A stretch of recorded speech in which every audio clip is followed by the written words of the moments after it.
Warning: this video contains spoilers for the novel Sundered Bond by Django Wexler. Starting on April 2nd, and continuing throughout the preview season, Wizards of the Coast released a series of 14 info cards that were intended to give little peeks at the story of Ikoria through the lens of the cards in the set. By April 10th, all of these info cards were collected in an article titled The Ikoria Layer of Behemoth's Story on Cards, which together provided a summarized version of the events taking place on Ikoria. On April 7th, the digital novel Sundered Bond was released, and with it the full story of Ikoria was available. Only, it seemed that the novel's depiction of events differed from what was implied through the info cards provided by Wizards. Almost as soon as the novel was available, people were talking about these inconsistencies, and some were even complaining that the story info cards provided were misleading. In this video, we'll be examining each of these 14 info cards to see just how different their story really is from the one provided in Sundered Bond. With that said, let's begin. First up is the card Vivien, Monster's Advocate. The Planeswalker Vivien raid arrives on Ikoria to research its population of unique and incredible monsters. She holds nature in the highest regard, significantly higher than she holds humanity. Vivien can't wait to learn about the creatures of the plane. Well, this certainly seems accurate enough. In both the Planeswalker's Guide to Ikoria, and even in her introductory story, Vivien has been consistently depicted as someone who'd gladly sit on the sidelines munching popcorn as an entire city is destroyed by monsters. Second, we have Luca, Coppercoat Outcast. Luca is a member of the Coppercoats, a military force sworn to protect the city of Drannith from monsters. As the story opens, Luca dreams of advancing through the military ranks, like Drannith's leader, General Kudro. But soon he will embark on a journey of self-discovery, awakening powerful abilities that threaten that dream. Again, this is all fairly accurate to the character put forth in the novel. The only real discrepancy here is that not too much time is spent dwelling on Luca's aspirations in the book. He's already a captain of a specialized unit and has a lot of recognition for his deeds. The Luca of the novel seems more focused on protecting his city and being with the woman he loves than climbing through the ranks, but of course that's just my interpretation of his character. Third is General Kudro of Drannith. General Kudro believes that the only good monster is a dead monster. He leads the Drannith Defense Force, commonly known as the Coppercoats, and will use whatever means necessary to protect his city and humanity, although humanity is something he sorely lacks. This is exactly like how Kudro is depicted in the novel. Moving on. The fourth card is Patagia Tiger. While patrolling Drannith's border wall, Luca confronts a majestic winged tiger. He has trained his whole life to kill monsters, yet something much deeper and more primal stays his hand. Here is where the inconsistencies begin.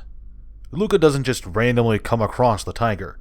He and his squad are sent in to eliminate it after it attacks a farm. The beast proved to be more intelligent than they thought and wiped out most of his comrades. Finally, nothing in the novel quote-unquote stays his hand. Luca throws himself between the tiger and his sole remaining teammate, and a green light flashes between them, causing him to lose consciousness. It's the tiger, rather, that leaves him be. Card number 5 is Tentative Connection. Luca and the tiger feel a bond form between their souls. This is the Eluda, a mystical connection between human and monster found only on Ikoria. From that moment, the two know that they will never again be willingly separate. Such bonds are high crimes in the city of Drannith. This interaction never happens in the novel. The tiger flies off after Luca collapses, and he winds up in the hospital, confused over what happened. Further, it is a long time before he comes to see the tiger as his companion. Heck, when he awakens, he still talks about wanting to kill it. Sixth is Sanctuary Lockdown. Luca, now a Bonder, is exiled from Drannith by General Kudro. Once tasked to defend the city walls, he is now forced to brave the wilderness he fought to suppress. Luca devoted his life to Drannith, and Kudro threw him away as if he was nothing. This is pretty much the reverse of what takes place in the novel. Kudro fears that Luca is now an enemy of humanity, and his daughter, Jarina, believes he'd have Luca killed. She has Luca attempt to sneak out of the city, which is on lockdown to prevent him escaping. There's also a funny scene where Luca pretends to hold Jarina hostage in order to get a head start in his flight. Our 7th card is Thwart the Enemy. General Kudro sees Luca as a threat. As a military man, Luca knows all there is to know about Drannith's defenses and must be eliminated. Pursued by hunters, he is rescued by a mysterious archer, Vivien Raid. We're back on track. This more or less describes what happens in Sundered Bond, though it leaves out the fact that the hunters are accompanied by Jarina, and their task was to capture Luca alive rather than eliminate him. Next up is Go for Blood. Vivien is well versed in connecting with creatures. She teaches Luca how to commune with nature, and his new companion. Luca and the tiger learn how to fight as one, and they truly become two halves of one whole. Sadly, no, there is no epic training montage in the novel, nor do Luca and the tiger ever really become that close. In fact, at this point in the novel, Luca actively mistrusts and still hates monsters, and was just earlier hunting the tiger down for revenge. 9th is the Ozolith. Vivien notices sudden mutations and evolutions among the local fauna. She and Luca track the source of these changes to a massive crystal formation called the Ozolith. Luca senses a pulsating energy within the crystal that calls to him. In the novel, Luca learns that the Ozolith is the source of the increase in monster aggressions through his bond with the winged cat. He and Vivien fly towards the crystal, and along the way gain a handful of Bonder friends who also want to know what's up. Also, by the time they arrive, Vivien tells them that she believes a planeswalker had tinkered with the Ozolith to cause the disturbances.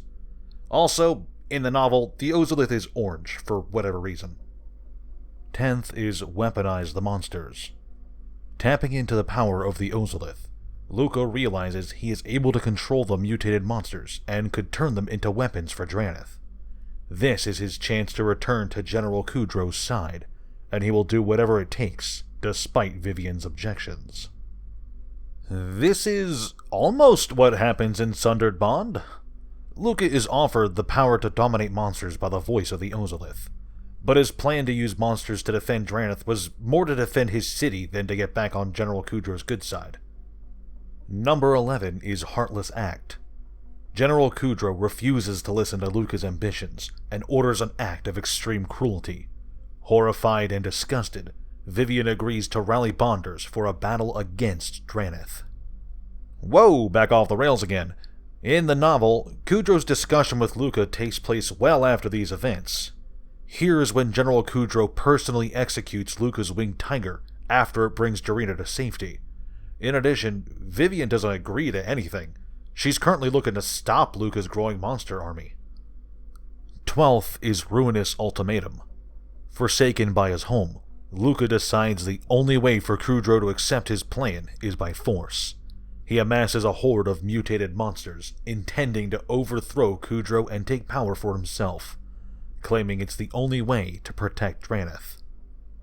I'm getting whiplash here, but this is pretty much what happens in the novel. The only real difference is that Luca kills Kudro before the assault begins, and already has a monster army. The 13th card is Lead the Stampede.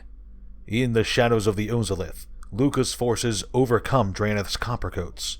When all hope seems lost, Vivien, who believes Luca's control over the monsters to be unnatural and cruel, charges him with an army of Bonders. These unexpected reinforcements turn the battle in Drannith's favor. Almost immediately after Luca kills Kudro, Jarina returns to Drannith and takes command of its defenses, and brings with her several Bonders and Vivien. This wasn't some last-minute cavalry ride. They were there helping the defenses the entire time. And last, we have Unpredictable Cyclone. Nearing defeat, Luca pushes his power to its very limits. The Ozolith, strained to its core, explodes in a flash of orange light. Filled with pain and blazing magic, Luca lets out a primal scream and disappears, planeswalking for the first time. Hey, they got the color right. This last summary card is pretty much identical to the events of Sundered Bond. In all honesty, the story on the cards article is relatively close to what happens in the novel. The key word being relatively. there's still enough discrepancies that I'm forced to ask, did nobody at Wizards of the Coast receive an early copy of the novel to double check? Or did they just have vague story points to go off of when putting this together? With some of the issues it's had lately, I've been growing more concerned that Wizards is caring less and less about the quality of their story, and the lazy discrepancies here just further that belief. On the other hand, Sundered Bond was a nice novel, and the story on the cards was still pretty close to depicting the events accurately. What do you think? Blatant disregard for quality, or honest mistakes? Let me know in the comments section below. Thank you for watching this video, and have a good day.